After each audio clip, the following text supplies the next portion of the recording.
Assalamualaikum guys, this is Ayaz. Inshallah today we will do a session on admission process in universities in USA.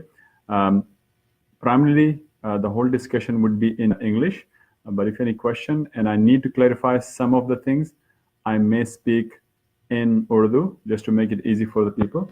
Okay? So bear with me. I will give all the details of admission.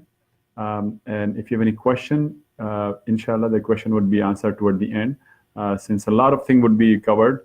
So just hold on to your questions, and every question will, inshallah, I will try to explain toward the end. In terms of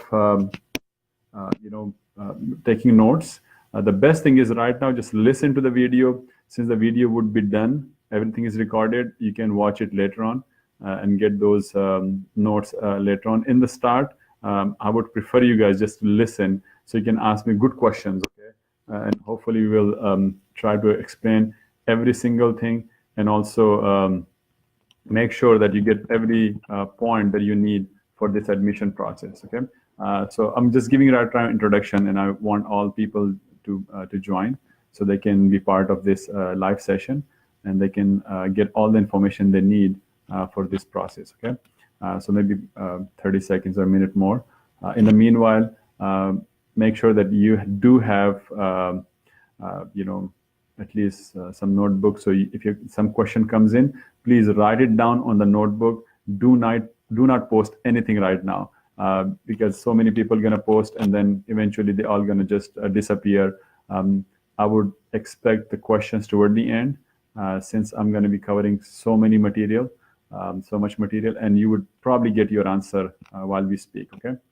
And toward the end, again, I'm repeating, I will take the questions. So hold on to your questions, write it on piece of paper, and once the session is done, we conclude, then I will answer all those questions. So I'm going to just wait for the moderator. We're just hoping that some more people, they come on and start seeing the live, and then we'll go ahead and start it. So do I have a thumbs up? Should I start?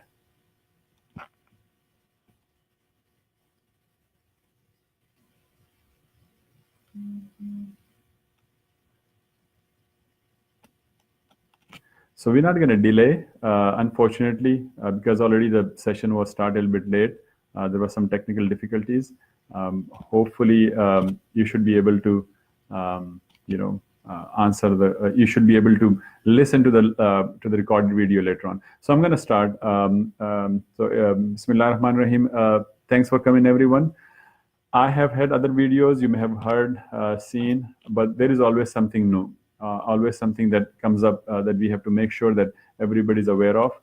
And since there are few new things, hopefully you will learn those too.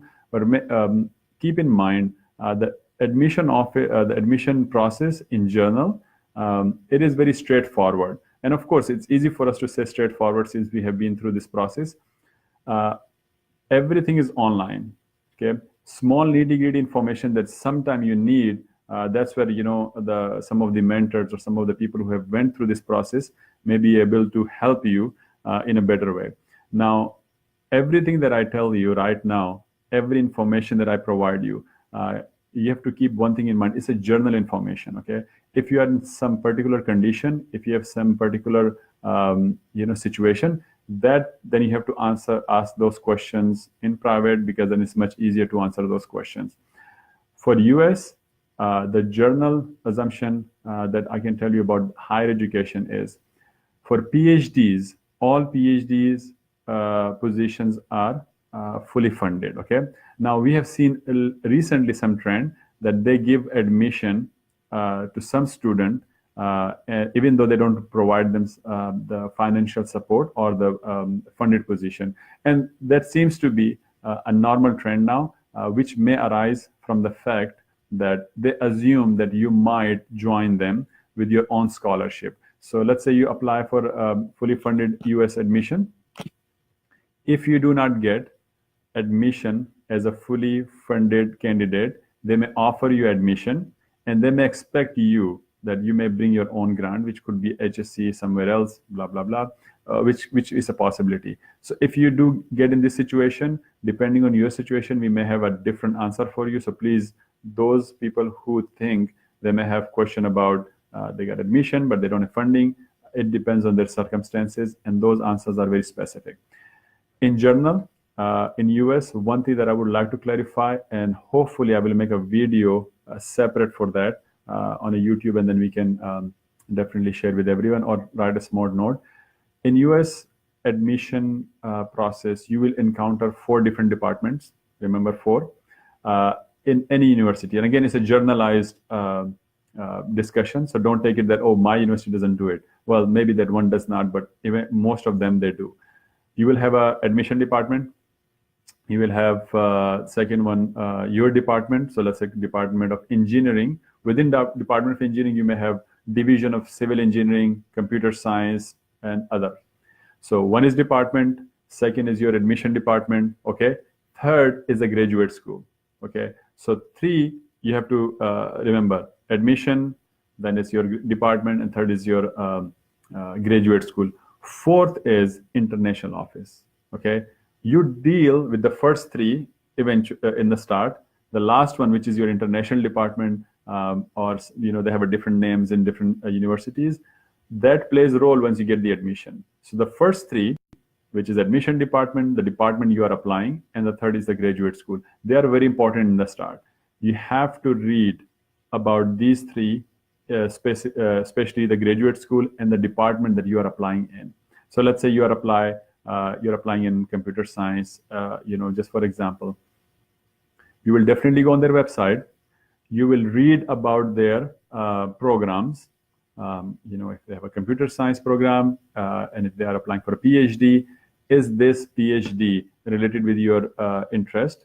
If yes, then you'll go to the requirement. You will see if they have a fully funded PhD program, how many candidates they take. Some universities do not write this information, okay? They just think it's a proprietary information, and they may not oblige based on the university rule that they don't have to, share it with the rest of the world, and they can do so. But these are the information. You may be able to get it if you email them, number 1, or the second thing that you can do, you can dig into the department and the division. So these are of course, some steps that you have to understand, that you have to spend a lot of time to get this kind of information. So let's keep this for a while. So department that I spoke right now is computer science. I'm going to get back to that. Let's go one step back, and that is every university has a graduate school. The job of graduate school is make rules. So if I have to give an example, let's say Punjab University is the university. They are the main body who makes the rules, and all those colleges, all those different schools, let's say School of Dentistry, different medical schools, then medical colleges, they come under Punjab University. Punjab University make the rule.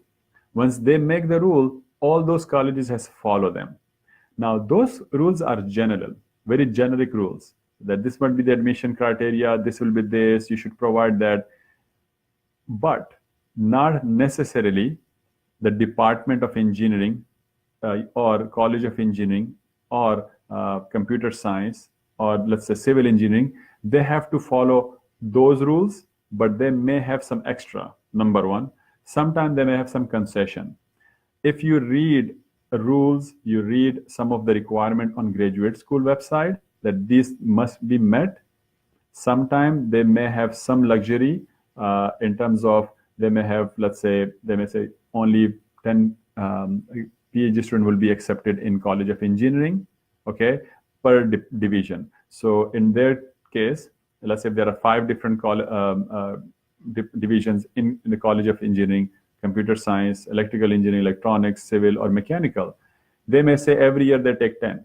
Yes, that's true, but not necessarily. Sometimes they may take only 5 because they do not have graduated enough students so they can support some more. Sometimes they make 15. It is just for them to say, hey, every year we take 50 PhD students from College of Engineering and they graduate 50 every year. So 50 are graduated, 50 more comes in. This is just an information provided on college, on the graduate school. Does that mean this is exactly how it is for every department in every university in every institution? No. Okay. You may go to your department and see if they really take that many. If they really have more than 5, they may have 15, they may have 20. That's one. Second, always remember, universities get money through, so if it's a state school, university, let's say public school, university, they get money from the state. They get endorsement, donation from some of their donors, and they use that money to basically run the universities and give for research. But one thing that we always, all the mentors, every mentor which is seeing right now, are the mentors that if you have talked to, you will always listen one thing from them, and that is always contact professor. And see, we always encourage you. Yes, it is good that to apply for direct admission. And the good thing about American universities is you do not apply for separate scholarship. When you apply for PhD position, it is fully funded. Okay. And fully funded means you don't have to separately send an application for a scholarship. If you get PhD, it will be fully funded. And like I said earlier, in some universities, they now give you admission without funding, expecting that you may bring your own funding from the country of origin, which of course we don't expect you guys to do it. Now, some professors, okay, they apply for grants. If they get grant, in the grant, when I say grant means the grant proposal, when it goes to NIH, any other institution, there are hundreds of institutions they give, organizations they give money for research. If this professor gets a lesser 2 million grant, okay, within 2 million, he would say, hey, I will train 1 or 2 PhD students, maybe 1, 2 postdocs, okay? If he does that, you don't have to know that, how many number of students they have put in their grant. But if they have said it, now this professor can easily support 1 or 2 PhD students. If he can do so, the best way for him to hire is what? If somebody refer him someone. And yes, you will be amazed, in America, 80% of jobs are basically filled through references. Reference doesn't mean that they will give to anyone. It means if I know someone, okay, who is looking for a PhD student, like, I work as a clinical scientist, and I know that person, and I know some of you students might be a good fit. I may say, you know what, I know this student from Pakistan, he has a good profile, and he may be a good fit for your lab at this stage. This is a reference. He may interview, he may ask you, he may contact you, or you may contact them. This is very important. Since you guys are overseas, you guys are not here, always email, okay? And do not email 50 professor in one day. You cannot simply do that, okay? I hear all the time, मैंने एक दिन में 50 professor को email की, कोई reply नहीं आया, आपको एक साल में भी रिप्लाई नहीं आएगा. Why? Because you just copy paste, and that is not what we expect you to do. Direct admission जरूर apply करें, please do that. But if you have the luxury, you have the time, if you have taken your GRE already by now or in September, then you have at least two months, October and November, to easily contact professors. Even after admission, you can contact them. Do not ask them, hey, do you have a PhD position? Never do that. Ask them, I'm a prospect, a future student for in your school or institution. I have already applied. And in the meanwhile, I'm just looking at different options, in a research lab. And, your profile seems to be very interesting. And I just want to touch base with you. This is all you have to say. 1 or 2 email, 2-3 line email, just to start a conversation. Okay, that's one. Let's say you have not applied yet.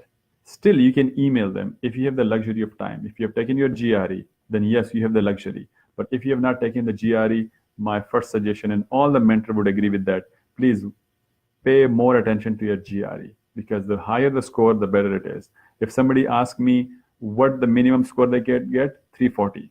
You should aim for 340. Okay, do not aim for 300 or 310. 340 should be your aim. And Scholarden provides you a lot of information. So many groups are there, on WhatsApp, that they help each other, through this platform. So use it, okay? Now, going back, sending an email to professor is important. And when you send it, make sure that you write a very dignified and worthy email, not too long, not too short, showing that who you are, what you're looking for, what have you done, and always attach your email. When they tell you, hey, I don't have money, don't get disappointed. Yes, they don't. They're honest. Okay. Sometimes they will tell you, hey, I have applied for a grant and I'm going to hear back in 6 months. Please contact me in 6 months. So please do that. Write it down somewhere that you may have to contact them. Okay.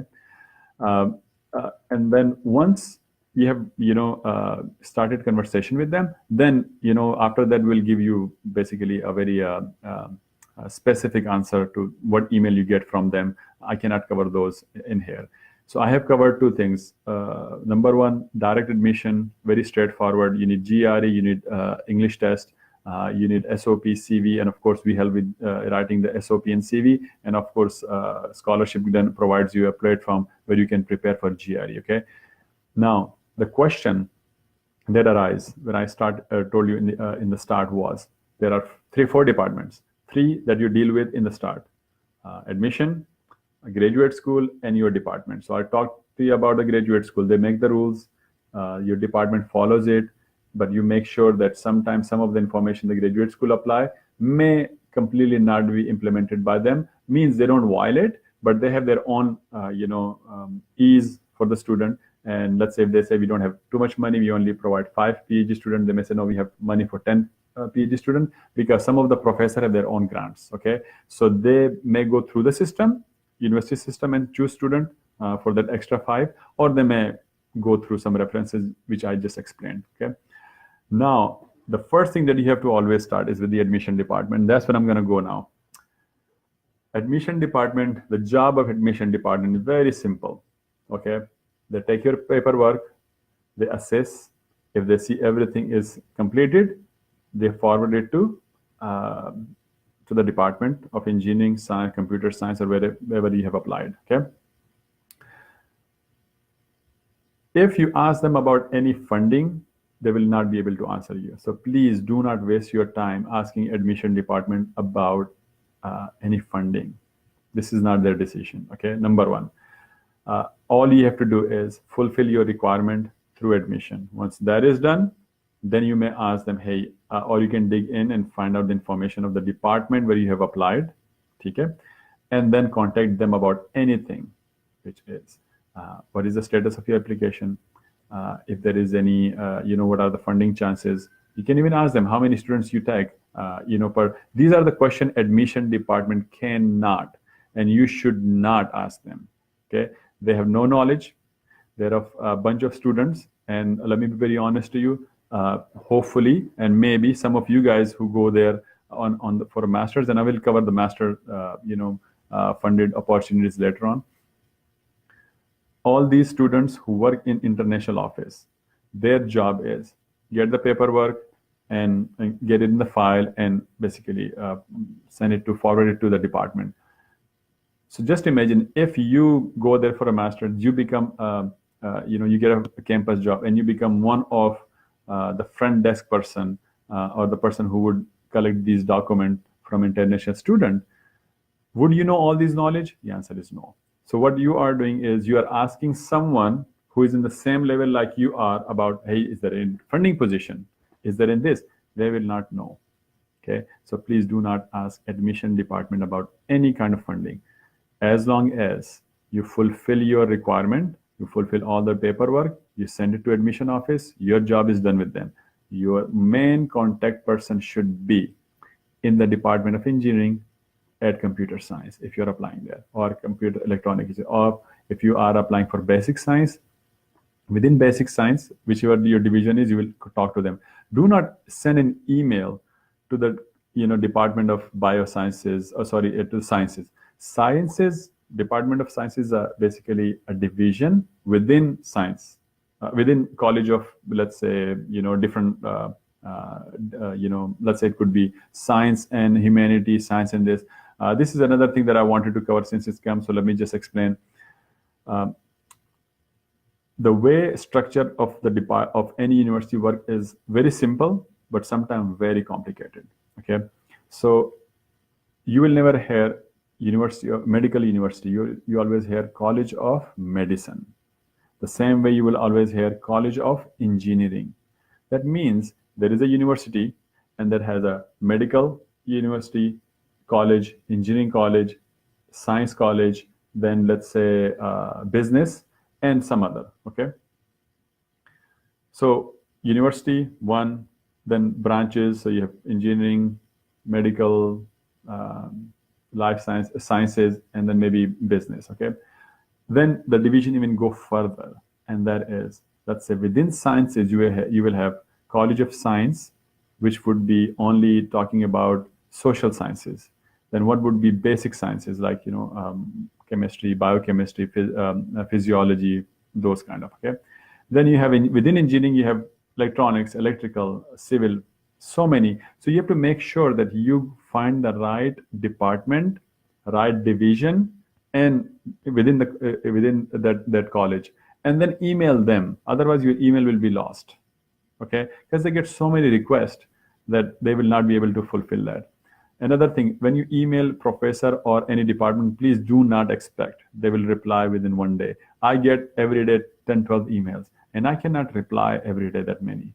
Okay, I have to sometimes need 1 or 2 weeks to catch up. Okay, so please give them a week or two before you feel like, hey, I should remind them. Unless if it's urgent, then you can, in the subject, please write them it's an urgent. Now, one more thing that I have to explain to you, and that is mostly for medical students or medical graduates that they want to go for higher education. College of Medicine is always by itself a university, but they don't call it university. Okay, so if you go under University College of Medicine, within College of Medicine, you will see dentistry, pharmacy, physical therapy. Then they will have physiology and all those. The problem is it's so complicated that I cannot explain. All I can say, if you have to look for any particular department, you would have to dig in a lot. Okay, I hope I can make a separate video for that, but then I have to basically walk you through simple steps, and maybe at some stage we may do that. The reason I'm giving you this particular information is most of the time the people who are in basic science may also be eligible to apply in College of Medicine. Let me repeat. If you are from biochemistry, biophysics, or any other basic science, you have done some gene therapy, or you want to do PhD in gene therapy, or protein engineering, all these can also have position available under College of Medicine. Within College of Medicine, you may have pathology, okay? You may have neurology, you may have radiology, okay? And let me give you a little bit more information. Sometimes some of these departments, okay, so let's say College of Radiology may even have a program for physicists. The people who have physics background, they may have some position there. And why? Department of Oncology, which is a cancer department, and they do treatment, or radiology, which do diagnosis. They do have a very intense PhD requirement under radiation oncology or medical physics. Okay, you will be amazed that you will not find a position within College of Sciences under physics department. You will not find that position, but you will find this position in College of Medicine, and then radiology or oncology, and then there. So now you see my point. Sometimes you have to dig in a lot to find where is a department and how you can contact with that department. Okay, so I'm not going to give a very generic answer that every university does that. No, it does not. Some of them have different, but based on my experience, this is my suggestion to you, that you guys should always dig in. Okay, read about these programs. The more you read, the more you know, hey, it may be here or there. Okay, and sometimes it does happen that some people might give some position, and then that position might say, hey, you know what, yes, it was announced position, although it was announced in the Department of Oncology, which again I told you come in medical college, and medical college then come of course in the university, and engineering college and medical college do not have any connection between them. Okay, unless there is a collaboration, then they do. So going back, why I'm stressing on this, that sometimes you guys ask, a very simple question. How can I find the position? How can I find the person to contact? That's how. Yes, it takes time. Yet it takes time to dig in. And unfortunately, I cannot just give you one generic answer. All I can say is you have to dig in. And when you do, the best way to do is, if you find out if that university has a program, then you may dig in the College of Engineering and also College of Medicine for two reasons. Number one, College of Medicine do have programs for basic science, pathology, cell biology, bone marrow transplant. They all do require people from basic science. When I say basic science, that means biochemistry, biophysics, physiology, any well, not genomics is going to be a little bit higher level, but something that is related with the basic science, meaning the people who work in the labs where they use a lot of biochemistry, basic science, biology, molecular biology, and also bioinformatics. Trust me, bioinformatics too.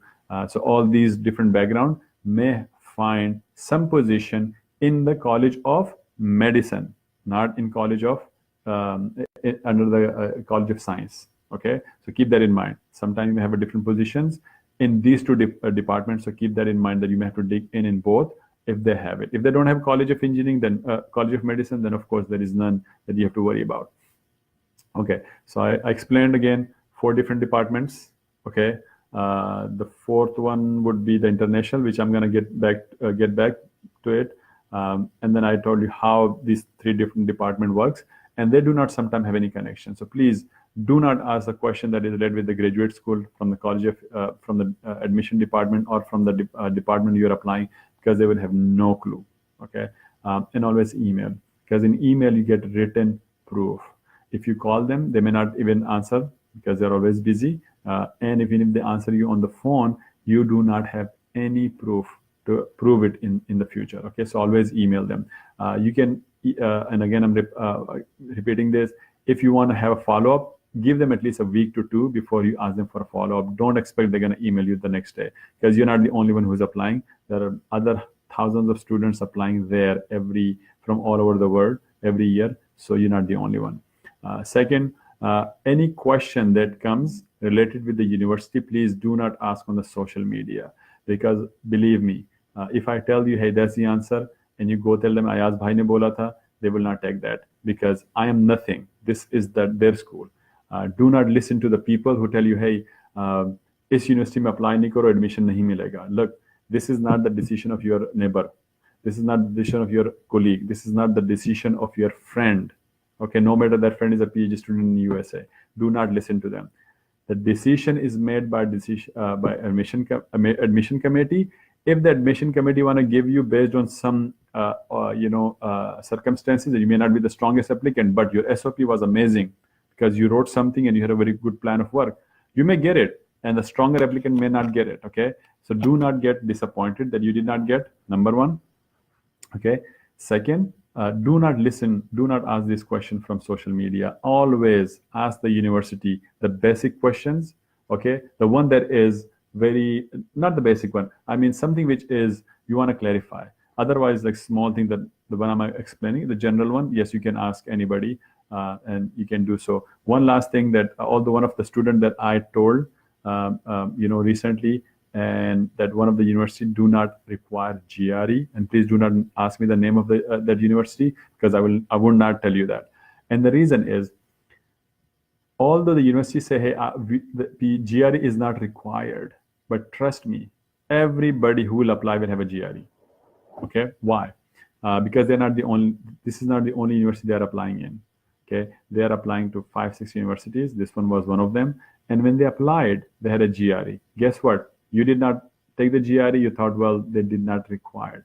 But if you read down, they would say, although it is not required, but it is recommended. Okay, so please take a GRE if you are applying for a PhD, and please take GRE if you are applying for a master's. Although MS may not require for admission to have a GRE, but if you once come here, one day you find out that there is a TA and RSC position. If you write, you have already taken GRE, it will definitely make it more attractive applicant. Okay, number one. Or chances are your professor might offer you, and he might say, okay, so although you do not have a GPA right now because it's the first semester, have you taken GRE? What is your previous? So you can say, yeah, I have taken GRE, and yes, my previous GPA was that. So you see my point. These things is a 20. I know it's these are rupees, but take a chance. You have to take chance in your life. Life without taking risks is not fun. And always remember, not taking risk is the biggest risk of your life. So you have to take risk of taking the admission, this test. If you get a good score, fine. If not, you can always repeat. But this is something you should always consider. And again, like I told you, do not give this reason of we don't have any mean to prepare for GRE. You do, okay? And you are on that forum right now. Anyway, for masters, and if I have missed something, I may get back to about the PhD. Yes, masters positions are not funded in general, but we have some students who went there and they were able to secure fully funded master's position. So again, I'm going to go back to the same first question, and that is, we cannot provide you, hey, this university have that much positions for masters, because it may be for this year, for not for next year.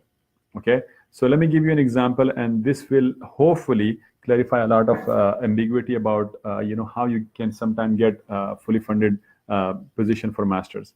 The way it works is, so let me give you my example. Once I got a grant, the moment I got a grant, my salary started coming from there. So my professor went ahead and he hired another one, a postdoc. Okay, and now he hired.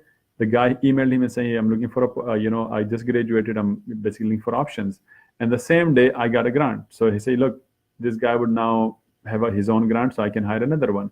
The same way, sometimes these professors need a master student who can work with him for a year, a year and a half. Okay, why year and a half? Because he does not have money.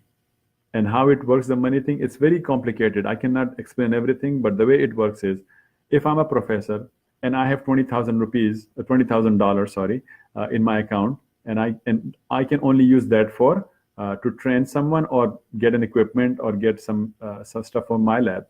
So I would probably go for one option, and that is hire a master student. Okay, he can work with you on a project.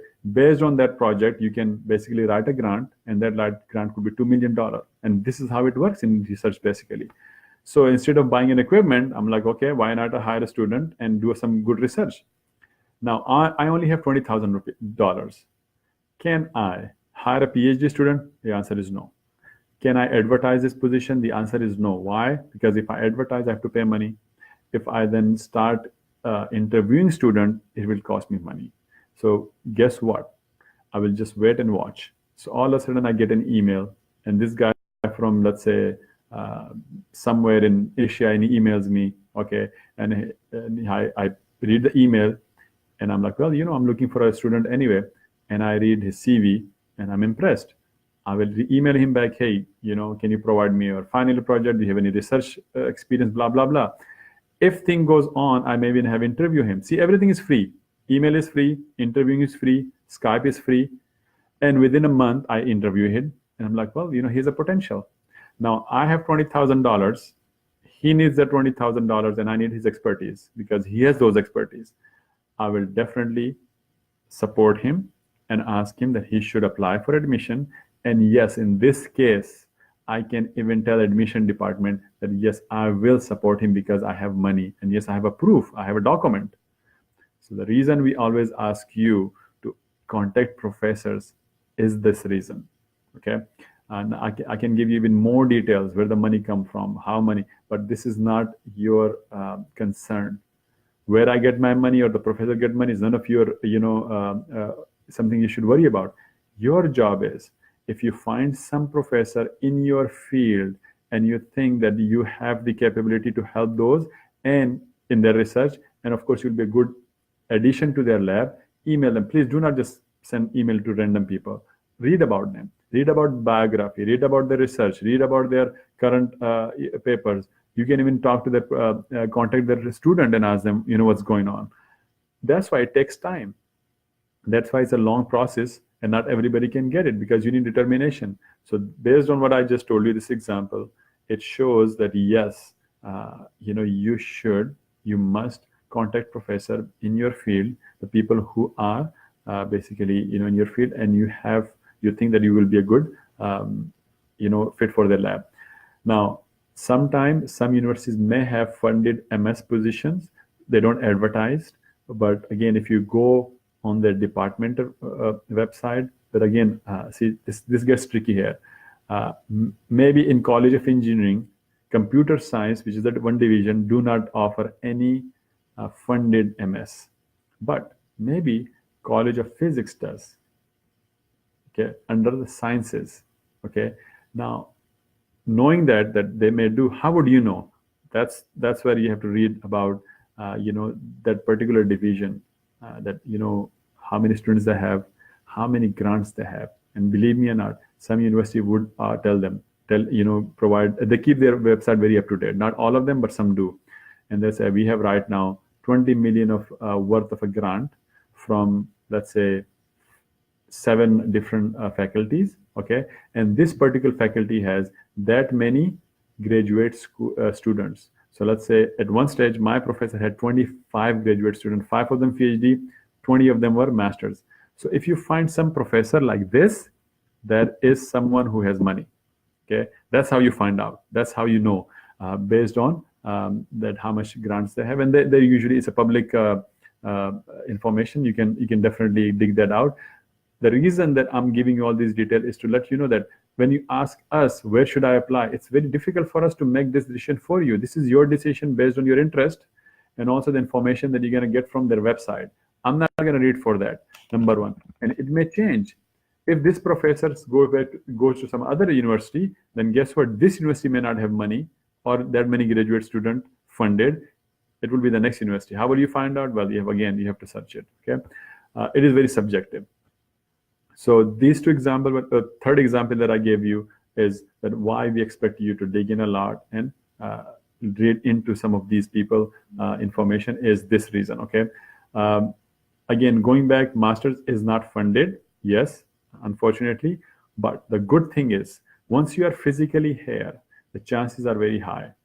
Always have a connection. If you know anyone in that university, connect with them. Once you are here, you can always stay in touch with the professor. The best thing, by the way, you can do is, although some professor might say, I don't have funding, but you can say, hey, I don't worry about funding. I would like to work as a volunteer. And the first semester, you work them with a volunteer. It's a very usual way in America, very usual. They will never give you money in the first semester, and I know why. The reason is because they do not know you, who you are, what is your capability. So they expect you work for free with them for one semester. Let's say after one semester, your GPA is good, 3.9, 4 GPA, 3.7, a good GPA, at least more than 3.5. And you could do some good work on a volunteer basis. By the way, never offer full-time volunteer. Never do that. It's not a good sign. If they ask you how much you can volunteer, you can say maybe 20 hours is maximum, 15 hours, 12 hours. And then you can go, let's say if you say 12 hours, then you can go three day, 4 hours, because it's a lot of work to study in master's, even if you just take 2 courses every semester. So let's say you do that. After first semester, of course, the first semester you have to pay your expenses, your fee and all that. Second semester, they may say, hey, you know what, I'm inspired with your work and your GPA. How about I offer you some, support? Say thank you. So if they offer you stipend, I would urge you that you can tell them, hey, how about instead of giving me stipend, you waive my fee. And the reason I'm giving you this suggestion is stipend, let's say he give you stipend every month, $1,500. After tax, you will get only $1,100. Okay. Versus if he pays your tuition, and the tuition fee is, let's say he paying you $1,500 in the whole year will be $18,000. That's it. And after tax, you only get like 13,000, lump sum per year. Instead of that, if you tell them, waive my tuition fees, which might be $20,000 a year, okay? Guess what? If you get tuition, you don't have to pay tax on that. So instead of getting 11,000 cash, you're getting 8,000 more, which is 20,000 worth of a tuition, even if it's 18,000 still. And believe me or not, they're not going to argue with you, "Oh, I'm only giving you 18,000 and there's your fees is 20,000. They're not going to do that. They might say, okay, let me look into that. Okay. That is the best way. Another reason I told you why, and that is very interesting, and you will all experience this. You will believe me or not, but every year, these tuition fees goes higher. Okay. Since the economy went down in US in the last 15, 20 years, the university that I started studying in, their one credit hour fees was $400. 15 years ago, you know how much it is? It is now almost $1,200. Okay, so it's like 3 times more. So just imagine, if your tuition fees right now is $20,000, after 1 year it goes to 22, you have to pay that 2,000 more. So if you already had a commitment with the professor that he will waive your tuition fees, guess what? It's not your responsibility, it's his. You see my point? So instead of getting 11,000, now you're getting 22,000. Do the math. Listen to what I just said, and then if still not clarify, I can clarify.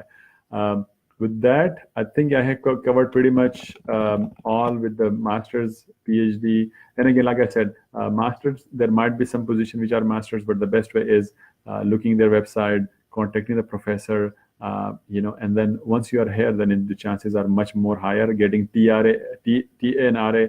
Last thing that I would like to explain, the difference between TA, RA, and GRA. So one is teacher assistant, one is research assistant, one is graduate research assistant, okay? Or some might have a different name.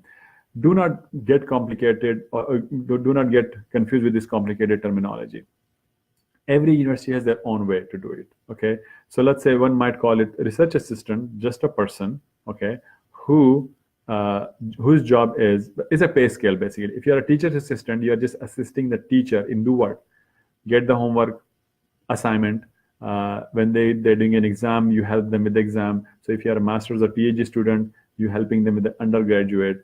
They may have some student who may have questions, and they may say, go talk to my teacher assistant. So you may have to answer those undergrad questions. You're not doing any research. You are just assisting the teacher. So maybe they give you only $1,000 per month, okay, or $20 an hour, okay, whichever. I do not know, what they would offer you. This is just basic stipend, a campus job, and as long as he's teaching, you are a teacher assistant. If he's not teaching, you're not a teacher assistant. Okay, that is another thing. In some cases, if you're a PhD student, of course, then you have throughout the year you will be teaching. You'll be a teacher assistant in some university, not all of them. Now, research assistant, you are helping with the research, but you're not a researcher. Okay, so don't get, oh, I'm going to be doing some hi-fi. No, they're just training you based on who you are. So if you're a master's student, they may just train you in a few things. If you're a PhD, then of course they will teach you a lot about, about some of these techniques. Okay, but if you're a master's student, trust me, they will use you, but they're not going to spend too much time on you because they know you're going to be with them only for a year and a half. Okay. But if you're a PhD student, which is GRA, Graduate Research Assistant, you are like a fully employed, like any other employee of the university. TA usually the TA don't get any tuition waiver. Sometimes they do. Again, like I said, it is based on different universities. RA, they get a little bit more money. So, again, don't get confused with TA has this, TRA has this. No, every university some university might not even have RA. They might say TA or research assistant, no graduate assistant. Research assistant then means you are a PhD student, okay? So do not get confused with this terminology. Every university has their own definition. But as a TA, if you're a teacher assistant and you're just assisting him, your pay is low. If you're a research assistant and you're a master student and they give you, and they let you use their equipment, then of course they're gonna give you a train and you get more money. The last one, and that is the PhD student, GRA, you get scholarship, you get tuition waiver, you get stipend, and you also get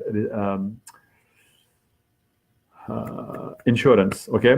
Now, some university might not give, which is unfortunate, but I expect they should give you. In general, they give you all these three, and you like any employed person, so you have a lot of benefits. Okay, except that you cannot get, the retirement fund and all that.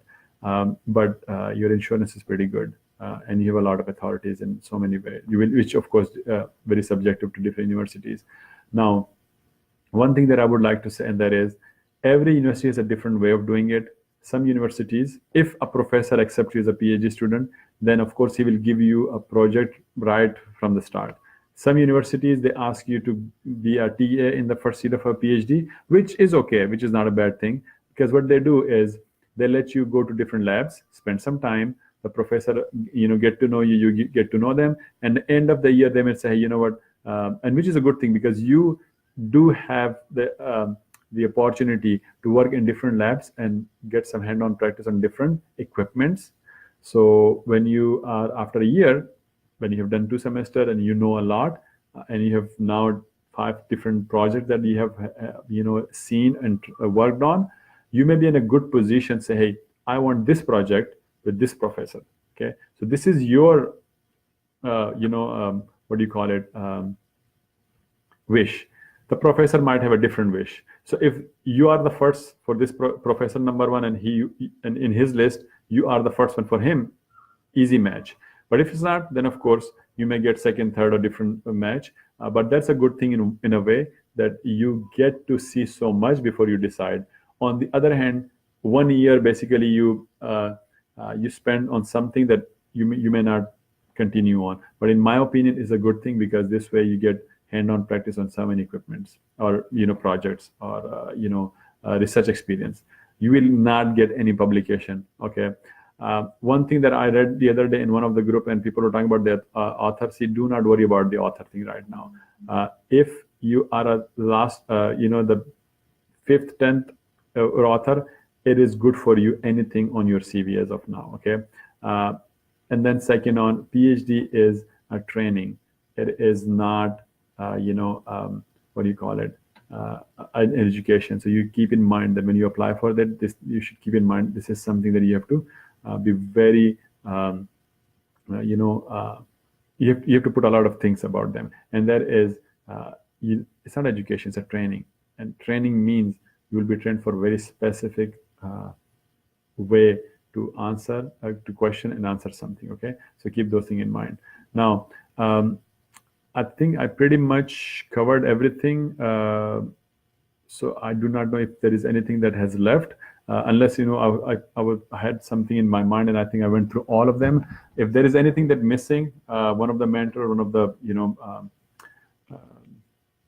moderator, they can just write it down in the comment section. In the meanwhile, I can start taking questions.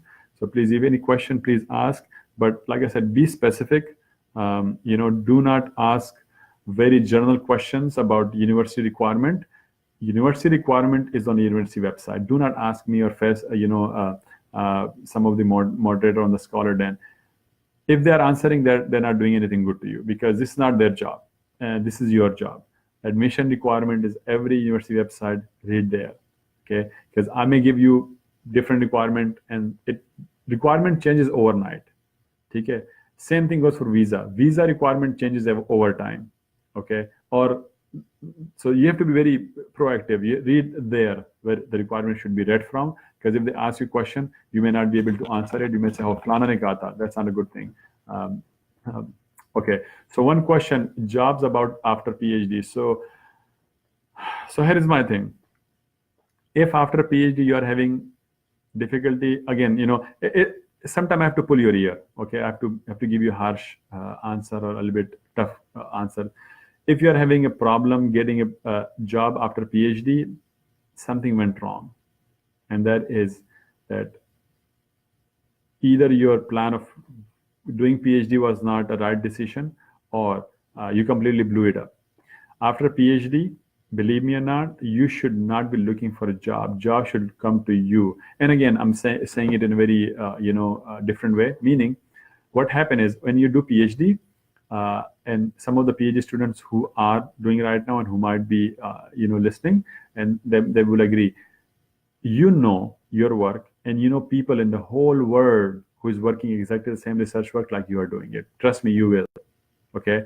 So let's say if I do in research in cancer, in imaging, I know how many labs in the whole world who is working. I mean, not all of them, but I know people, because I go to those conferences, so I meet people. For PhD, finding a job means a lot. Are you talking about like a professorship? Are you asking for postdoc, or are you asking for any industrial job? So all three are different, okay? And finding them is a different way. Usually, in PhD, you make so much connection that toward the end of your PhD, in my humble opinion, 6 months before you graduate, you should start looking for a job. Okay, and that job means postdoc, PhD, or any industrial. The reason I said that is 6 months before you will use your connections. Hey, I'm graduating in next 6 months. Okay, any suggestion, any opening? Not a problem. Why? Because you are so specialized, trained, that you can definitely ask your people, your friends, that look, I'm graduating. Any job for me? Same way, like I gave you my example, that one guy who was looking for a job and he sent my professor about, and same time I got grant, so he got that position. Same thing. What you would do, those people who work in your field, okay. Now I have a separate talk which I gave in Pakistan this year about career planning, that what you should be thinking when you apply for jobs and all that, and I can have a separate session on that and someday. But keep in mind, when you're looking for a job, for you to find some of the labs that might be fit for you, the most easiest way is the research papers. Yes. In research paper that you read, and the people who refer to your papers or the lab papers, if you look into that, it will tell you the author name and always the corresponding author name on the first page of the research paper. Okay, that's how you know, oh, that is the lab who basically work in the same line of research. You get the research, that person's email address from there, so you don't have to email them. But what you can do, if it says Ayaz Khan at the rate of let's say punjabuniversity.edu, now I am from Punjab University. So what you would do, you will go to Punjab University, you will search me, then you will search my profile, then you will read about the profile, and then you will say, although he has done some work, but it is not a place where I can fit in. Why? Because when you read about their facility, you saw that everything is already there, and you may not go and bring something new to them. See, always remember, do not go to lab where you can be just a highly skilled worker. No, go to lab where you can take some skills and you will learn some skills. So if they have exactly the same research, lab, same research, orientation, same equipment, what new you're going to learn? You're not going to learn anything new. Go to something different. Then same thing, you read another paper, or the people who have referenced your paper. And how would you know they reference your letter? Web of Science is one of a way that you can tell that who used your paper as a reference, and then you go and read from there. Okay, who's the author, who the institution, go and read. Again, like I said, it is a lot of work, but it's worth it. So that's why I started at least a year ago, just to know who is working in your lab, in your field. And by the way, like I said, if you're a PhD student, you should definitely know who is your competitor. Yeah, as a PhD student, you have competition. And whose are those competition? The labs, which is in Australia, and you are in America, they're exactly the same research work like in your line. So you want to be the first one to publish the paper so you can beat them. And they are trying to beat you. So yes, this is a positive, competition. And that's how you know. Second, for PhDs, conferences. Conferences are the best place to find a job for any PhD. And I usually post the conferences I go to. You will see hundreds of posts. You will be amazed. Only, like, if I do the math, only 50 or 60 people will graduate this year in the MR field, and there were 200 postdoc positions. Can you imagine? You will have 4 offers on average as a candidate. Okay, but sometimes they take people from different departments because they need some new skills. So always go to conferences, make connections.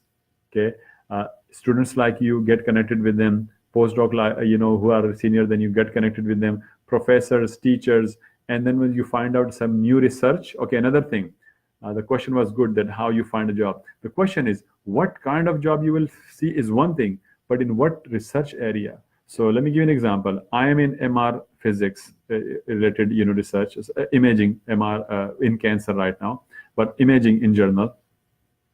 3 years ago, deep learning, machine learning was, something new. And you will be amazed. The conference I go to now, they cover 30% of AI, artificial intelligence, deep learning, machine learning. So don't you think now the people who are from computer science can come to our field? And the answer is yes. Sometimes you have to see the cross link, and the best way to find out where is the field going is conferences. So every time I go to conference, I go and look at the job position, and some people are like, are you looking for a job? My colleagues, I'm like, no, I'm not looking for a job. I'm just seeing where the field is going. 3 years ago in Singapore, when this conference held, everybody was talking about machine learning. And believe me or not, now we need people who have expertise in machine learning along with imaging. So 3 years ago, whoever was the student, and I saw some some Pakistani student, I told them, if you have a background, apply for this PhD position, because in 3 years, you will have jobs everywhere. And believe me, right now, if you have anything with this machine learning, you can get in banking, financing, elections. Even election, you can use that your skills. Any decision making. Of course, medical science, genome, radiomics, genomics, all these things uses. So the point is, always look for position, but go to these conferences, and within conferences, look where is the field going, what kind of research positions are generated for PhD student and for a postdoc. Because now you're going to be a postdoc, so you have to see, okay, if they are looking for a PhD for this particular project, what will be they looking for a postdoc? And you should know in your field. If you're not, that's a problem.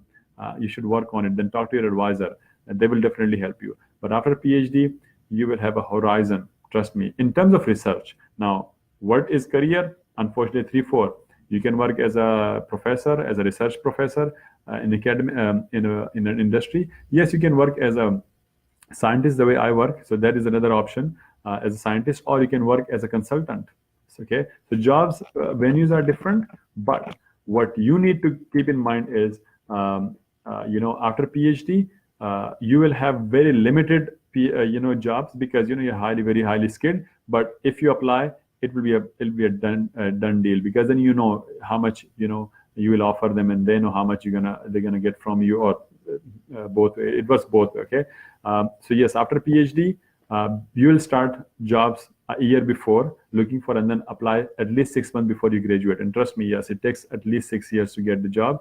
Not that the process is lengthy, but of course they will ask you to come and meet us, give a presentation, and yes, we'll give a presentation. It's a whole day meeting, maybe 30 people, 20 people interview you. This is how it works in research, and they see every skills that you have. And you may have 4 or 5 different interviews, before something come and offer you. And of course, you're not going to just take any position. You're going to look for, okay, what is best for you for your career. So after PhD, you should not have any, in my opinion, you should not have any concern about getting a job, as long as you keep yourself up to date in terms of what research about your research field. I know it's a long answer, but trust me, I have to give long answer, because to make everything clarify. Let me read some other questions. Some of them, if I don't find it interesting, I'm not going to answer them. Okay, Vansh?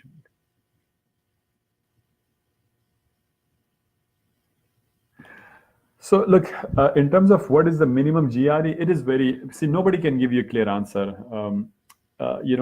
I have seen students with less GRE getting admission, and with higher they do not. It's your overall application.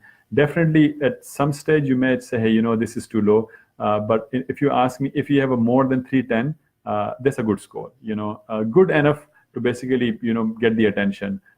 Always aim for 340. Do not aim for 310. Do not see. That's why we don't want to give you, or even if you ask the scholar and administration, or all these people who work there, the mentors. I personally think that we should not give anybody any number. If somebody asks you what is the minimum GRE score I should get, 340. That's the minimum you should aim for, because the higher you aim, the better it is. If you aim for stars, you will get on the moon. But if you aim for the moon, you may end up somewhere between. So always aim high. Okay. But yes, if you have a good score, like what would, if you already taken it, I would say 310 plus. If you have good, with 300 plus, you can also take a chance. But keep in mind that that rest of your profile should be good enough. Okay. All right. Yes. So one question, and that is, always remember when it comes to PhD, this is something some of the mentors on this platform may not agree, but I do not believe in ranking of the university for many reasons. Number one, I wanted to cover this point, but since it's a little bit controversial, now I can answer it since the question is there. Let's say you go to a very high ranked university. Okay, the ranking of university does not mean the department that you are in has also higher ranking. Okay. Secondly, not necessary in high ranking university will have a high ranking professor. And this is something, it is my personal experience. Other people may disagree. The professor who are very famous, they do not go. Let me repeat, famous and high profile professors prefer to go to small colleges or universities. Well, not college, but universities, low ranking. You know why? Because if they go to low ranking university, they are something. They are gods there. Like people look up to them. Oh, he's here. Okay, why? Because there he has a lot of authority. He has a decision making. But if he goes to Harvard and MIT, if he thinks he's something, there are 500 more faculty like him. Guess what? Now he has to compete. Okay, so again, this is not a clear cut answer, but I do not believe in ranking in terms of when it comes to PhD. Why? Because it's your research papers that makes you famous in the field, not the ranking. If you go, you can get literally. I got a postdoc in Harvard, and not based on my, the university I graduated from. It's not even in the 500 probably. Somebody told me this is within 500, and I never cared about it. I got that postdoc position because of my one paper, and interestingly, the paper was not even published. We were writing the paper, and based on that paper, he gave me that, and he did not even have a position. He created one for me. When he read my paper, he's like, "Wow, is this work you're on? Can you come and work in my lab?" And this is how, and he directly, he met me one day. The very next day, he called my PhD advisor that I need him. So this is your research. In PhD, do not worry about the ranking. It is the research that you do, people know you, by. And I can show you so many Pakistani students who are here for a postdoc. They did their PhD in Pakistan. If ranking mattered, those people would have never been here, and they are postdoc in the good universities. Okay, so again, in PhD, it is your research work. And of course, I don't want you to go to some unknown university, but if you like the ranking, if you like the research work and the facility, you will put your heart and mind in that project. And when you do that, you will publish in a good papers in good journals. And when a good journal you publish, the people who review will know, oh, okay, so, such and such, headed this paper. And then, you know how they know your paper? The way we remember paper as a researcher, we never say paper which describe imaging in cancer. No, we say, oh, the paper by Dr. Khan, the paper by Dr. Siddiqui, okay, the paper by Smith's paper, Siddiqui's paper. That's how people know you then. Siddiqui's paper on such and such. You see, so they know you by that. They don't ask your GPA. Believe me, they would not even ask you about anything beside your paper. Oh, so you're the author of this paper. Tell us about that. You see my point. So don't worry about the ranking when it comes to PhD and journal. Again, I'm not worried about the ranking at all, because if any university gives you a fully funded master's program and you go there, you will do better if you get a master's in in one of the top ranking universities, and you don't have to pay your own tuition. Just imagine, you have to pay 30,000 tuition, 10-15,000 living, $45,000 you're paying out of your pocket. You will be stressed. Versus you go to some small average university and they pay everything for you. What is good? In my opinion, the average one, because you will have a lot of time to study and you will study good and you will do good. Versus you are stressed because of the money and you have to pay all these tuition. This is my opinion. I'm not saying everybody must go, but just imagine not everybody can go in high ranking. So consider the low ranking and average universities as well. Okay.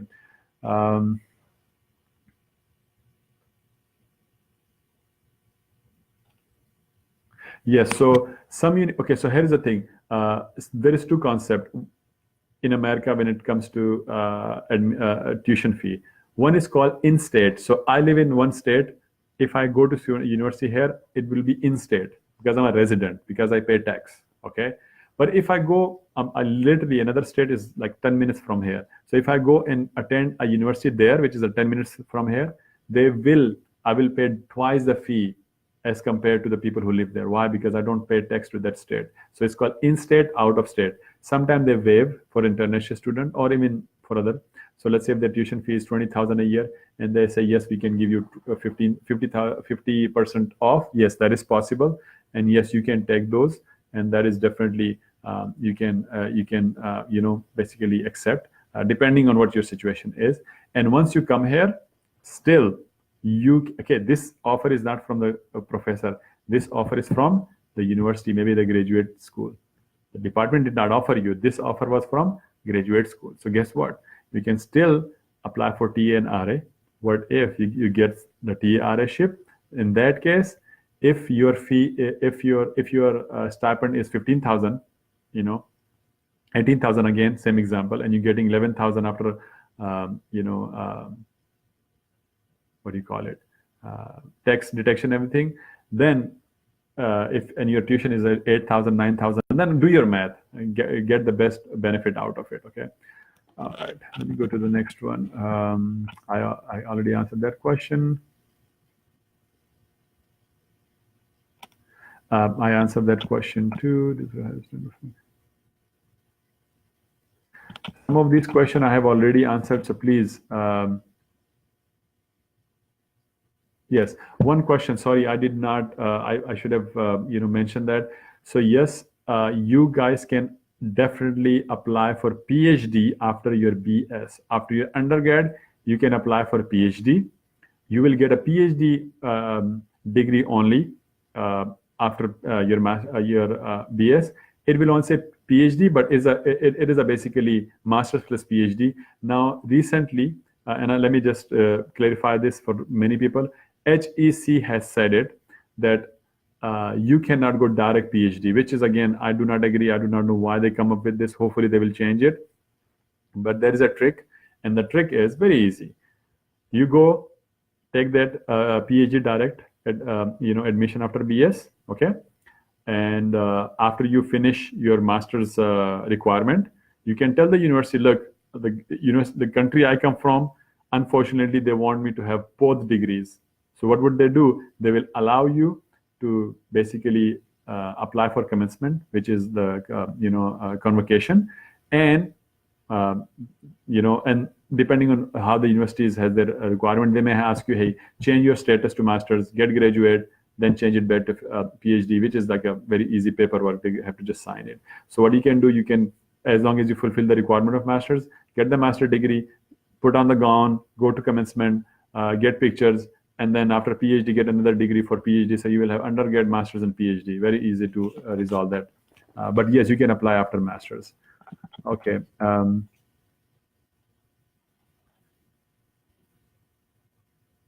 Yes. So yes, the question of like, do public universities also, private universities also offer PhD? And the answer is yes. Emory University, which is a private in Atlanta, one of the best private medical, university, I think full university.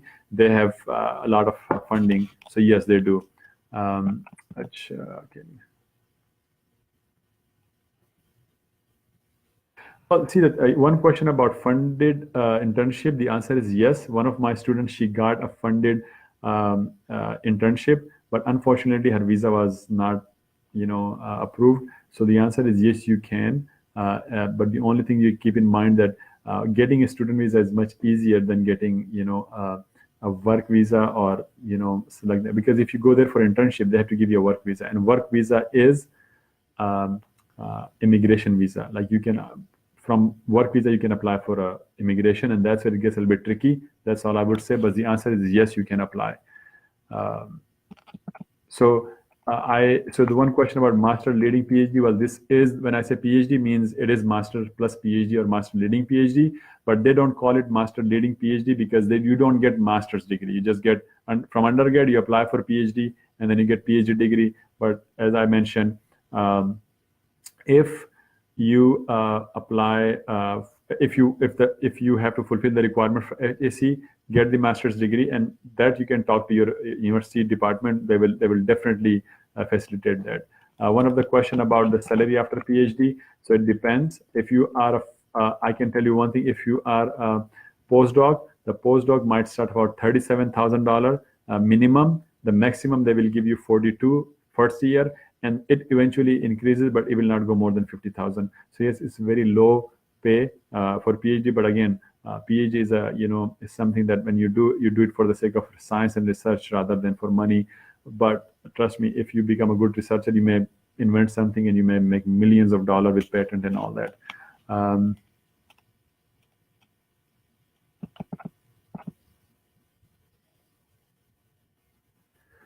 So for one of the question about for graduate for medical. So see, so one thing that some of the things that I have to really clarify in Canada, universities are very less. The number of universities, the competition is very high compared to US. That's why you get more options in US than in Canada.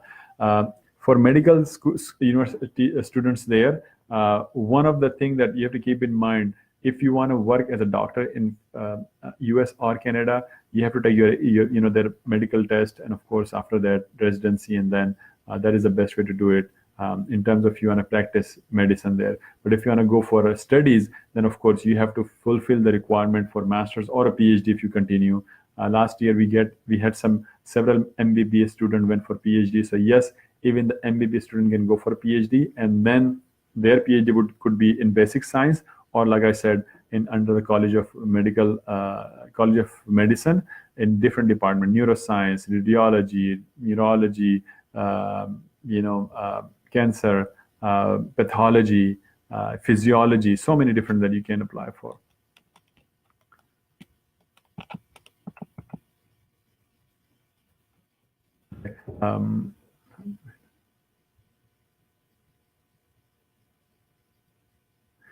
So no, research is not mandatory. Okay, one thing that let me clarify, and this is something again, small nitty-gritty information that I wish I have done it, but now I can do it here. The requirement for admission, every university has written on the website. So I'm not going to say that what are the requirement for particular university. The journal, they ask you for GRE, they ask for TOEFL or IELTS. Depend. Some of them they accept both.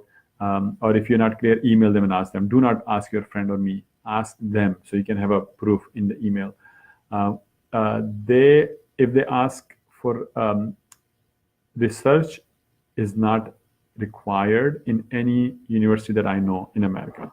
They may say, yes, if you have a research experience prior, it adds a lot of value to your application, but it's not a requirement. Last year, one of the MBB student basically was very depressed. She did not apply because somebody told her, and unfortunately, here in US, one of the coordinators told her that your chances are low because you don't have research. This is not her she should not have said that. When I spoke with her, I said, look, as long as you fulfill the requirement, GRE, TOEFL, SOP, CV, and the application, apply, fulfill the requirement, apply. And believe me or not, she got 3 fully funded PhD offers, and of course she accepted one of them. But please do not worry, get confused with this thing, the requirement. If they say, hey, you have to have 2 papers, then of course, But if they don't write it, don't worry about it.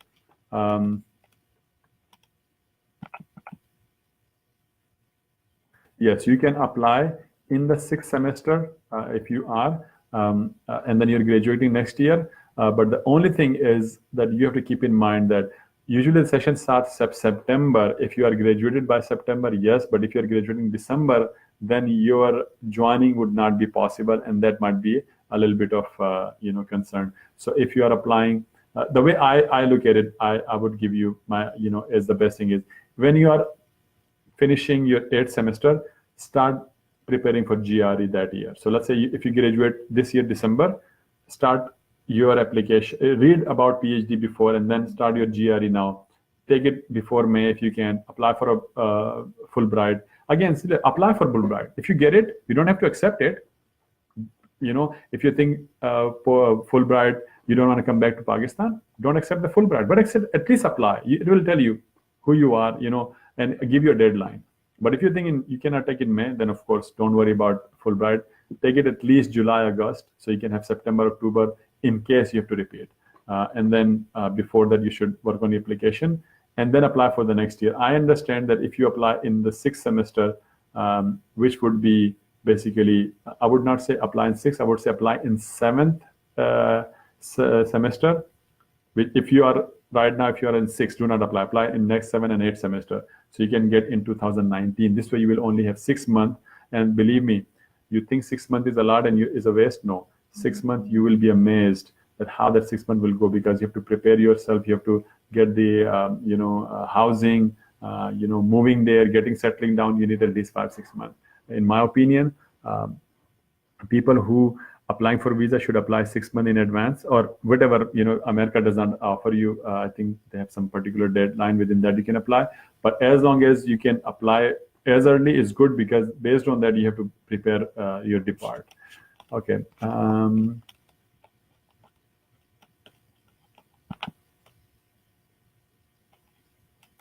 Yeah, if they tell you do not contact the professor, please do not, unless somehow you know them and you get some references. But if they tell you do not, see, again, if they do not encourage is different. If they strictly say you are not allowed, then of course not. But if they say we do not encourage, then you can still see. Encourage means we don't expect you, but if you have a good reason to contact, yes, you can contact. But if they say please, you must not, and they will put you on the on some blacklist, then of course do not. Otherwise, encourage, I would take it as a okay.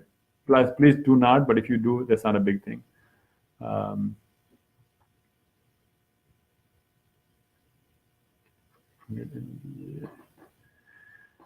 See, possible. Yes, it is possible to get a fully funded MBA in US. Yes, it is possible. It is. What are the chances? It may not be that high, unfortunately, but yes, it is possible. And again, even if you come in business, always contact with the professor. Once you come here, then you can definitely look for meet them in person. And meeting in person you might be able to get some kind of RA and TA-ship. But again, being here physically is very useful. And of course, for that you need one semester of tuition and expense.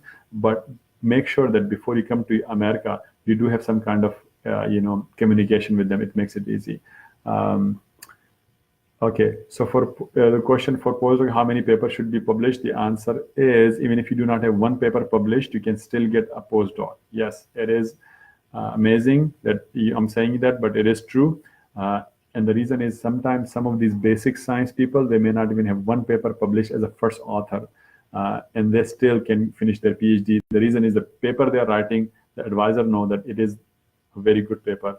And if he writes, then they can graduate. And even the people who are hiring you, if they know what kind of research you do, they will hire you. They know your paper is not published, but they know that it will be published in a good journal.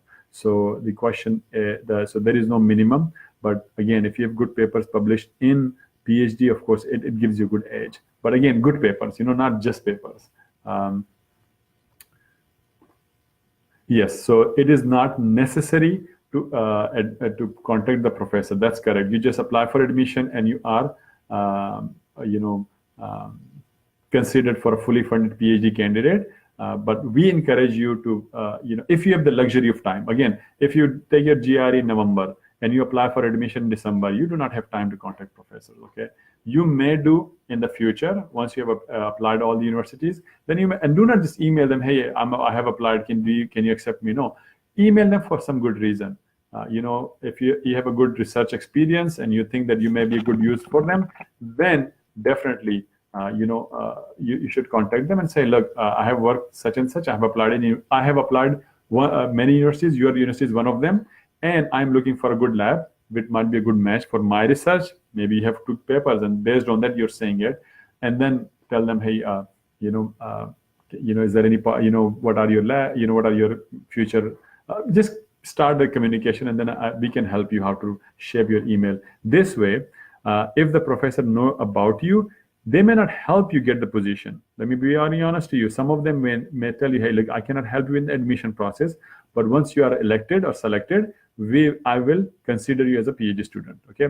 Second might say, hey, look, I am in the admission committee and I have liked you so much, and I will basically lobby for you. So they can lobby if they have the authority. So they may go in and sit in the admission committee and say, look, I have this one student. she's amazing, and I think she should be given, she's a good candidate. And then he will give your, and based on your communication, he may say, look, I basically, I'm pushing that she should be one of the candidates. So sometimes they're given, again, depending on the university, some of are given, hey, you can select some, and the rest would be selected based on the overall criteria. But again, I cannot tell you which university. Some of them do, some don't. So yes, contacting professor even after you apply is fine, but do not just email and say, कि आपके पास PhD position है. No, good reason. And the reason, good reason means आपके एक दो paper published हैं, and you think you are a good asset for them in their research, definitely yes. But if you are just doing it for fun, I would say don't do that. It's not going to do anything good to you. Okay. One question that I would like to comment more on is, the salary of PhD. So let me go over a little bit more. See, after PhD, money is not, so let me put it this way. There is no money in research. You generate your own salary. Okay. So if you are a professor who is a research professor, there are two kind of professor. One is, they both are called assistant, associate, or full professors. You start with assistant, then you become associate after 6-10 years, depending on your achievement. They don't just give you anywhere. Okay. You have to publish good papers, you have to do some research, you have to bring grants, you have to train PhD student, and then you become an associate. Assistant professor might make money 60 to 80,000 a year, which is very low, because some of these technicians can make 100,000 per year. Then when you become an associate, it means from 80 to 100. And if you're a full professor and you are very good, you may make 100,000 to 130, maybe 150. But trust me, there is not much money in research. And even that money that they get, it is not easy money. You have to write your own grants. So some universities will give you 6 years, that will support you for 6 years or 3 years. And within 3 years, you have to develop your research lab program. They give you money for that period. And then after 6 years, if you do not bring any grant, or if they see there is no reason to keep you, they will fire you. So I'm not scaring you not to go into PhD, but what I'm trying to say is, keep in mind that if you are doing it, do it for passion, do it for, for a love of science, not for money. Yes, if you are smart and you, like I said, if you write some patents, invent something new in your field, and you sell it to big companies, man, you're going to make millions of dollars. You may even retire after you invent. You can say, you know what, I have $5 million, a lot of money, and I can just quit and start my own job. If you like teaching, PhD is your thing. If you like research, this is your thing. But research, again, it is not, research is 24/7. If you're a PhD student, you're a postdoc, or you're in research field, 24/7. You review grants for free. You review, papers for free. You sometimes moderate, you do it for free. Yes, invited talk, they give you airfare and living, but they don't pay you money. Or same thing, if you moderate in the conference, same thing. They pay for your, for lodging and traveling, but they're not going to pay you money. Or if they pay you money, then there's your other income, which you have to declare to your university. So again, not to scare you, but keep in mind, these things you have to keep in mind. Okay. Okay. So a question about bachelor. See this. So yes, you depending on the university requirement, you may be able to get into some university without SAT. But again, this is something you have to dig in and find which universities might take you. But keep in one thing in mind. If you think that you might be able to find any funding for undergrad, the answer is no, unless you are a citizen or maybe a green card holder. You will not be eligible for any funding in USA at all. Okay. Okay. What about social?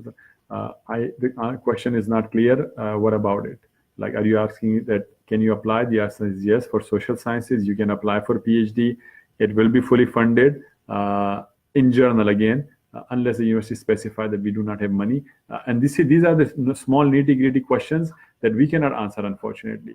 In journal, they have money, and they will not offer you. See, just imagine You are a student and you're going to be studying for 6 years. See, after undergrad, it's a 6 year long program, 2 year PhD, coursework, 2 year for PhD coursework, and then 2 year thesis. Sometimes it's 5.5, but what happens is, even if they say 5, by the time you fulfill your requirement, it is 6 years. So 6 years is average. 5 year is a very good, you have to be genius to do that. And sometime, some people even do it 7 years. By 8 year, it is extended, and you have to give reason why you are going into the 8 year. Otherwise, 7 year is very normal in basic science. So yes, if universities say that our PhD are not funded, then do not apply. And the reason they must be funded is, if you study for 6 years and you pay out of your pocket, okay, and after that you only make $50,000 a year, what is the point? You see my point? Doctors in America, they make, $500,000, 300,000, which is like 3-5 crore rupees. Okay, so yes, if they pay a lot of money to study, that makes sense. But researchers do not make that much money. Okay, so if you start charging them a lot of money, guess what? They're not going to have any researcher. So that's why they have to put PhD fully funded. Unless, okay, by the way, one thing I have to specify, why they are giving PhD admission without funding is, in America, some of these, every organization, they pay for your study. So let's say if I'm working in a hospital, and they can pay for my master's degree. If I want to study, let's say, MBA or something, I have a PhD, so I don't have to study PhD again. But if I want to study any master's degree in business or something, and it will help me in my career, in my work, they will pay for it. But the way it works is, I get a good grades. If I pass it, they pay me money. Okay, so the same way, some of organization might give you money, okay, to continue your PhD, but that will be part-time. And that will take probably 10 years to finish. Who cares? It takes 10 years. But then you have to stay with that organization for that long. So that is possible that you can do PhD through organization. So that's why they give you admission for, without funding, or they expect you that you bring your own funding. With that, I think I have pretty much, spoke about the journal thing. Again, unfortunately, see, the things are so many. Sometimes we may not be able to provide you answer to everything. And the reason being, because some of them are very subjective to your circumstances, and those should be answered only to you.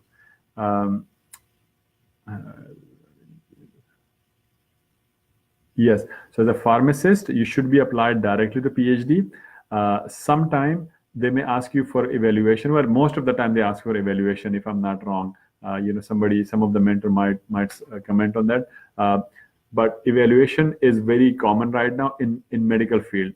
So engineering, they may not be that strict. I remember I did my evaluation for a postdoc, believe it or not, because it was in Harvard. So they say, hey, since your degree is from Pakistan, you should evaluate. Once I did my evaluation, they say, yes, even I had a master's and PhD here, but they wanted me to evaluate my bachelor's degree. So yes, sometimes they may have some requirement. And again, if they're requirement, you have to fulfill it. One more thing that I was going to say is, something came to my mind, which I thought would be important to give you guys. Yes. So sometimes you may change your field, or you may study something which the university think that you are not ready based on your evaluation. So let's say you did the WES evaluation, WES, and then based on their assessment, they did not approve 1 or 2 courses. So they will ask you to do a couple of courses as a prerequisite. Okay, so that means you have to take 1 extra semester. So if they're paying for it, fine. If they're not paying for it, then of course that's something that you have to find out. But when you change the field, sometimes they don't take some of these courses. This thing might happen, and please do not get worried about that. That's very easy to basically to taken care of.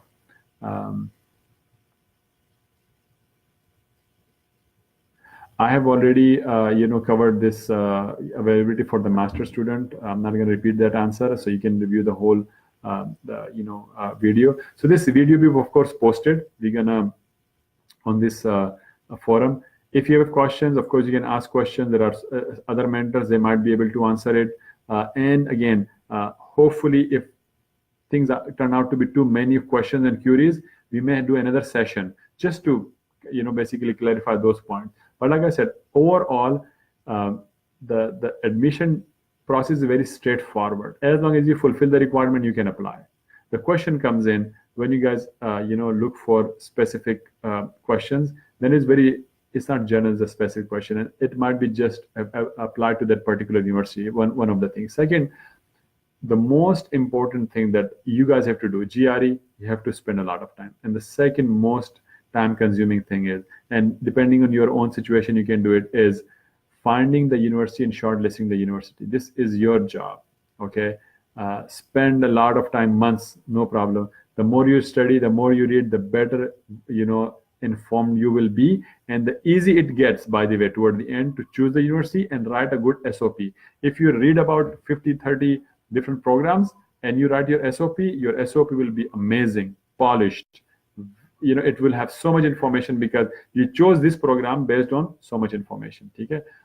With that, I think there is no other question. I can, if none, that I may just, say thank you so much for listening. If any questions, you can later on write in the comment section and we may be able to answer. Let me quickly check if there are any comments as of now. If not, I think we should be just done, I think, with this part. I hope you enjoyed it. Again, if there are so many queries, maybe me or some other mentor might do some other session just to clarify those. Okay. Thank you so much and good luck. And I hope everything goes, smooth with your application. Okay. Allah Hafiz.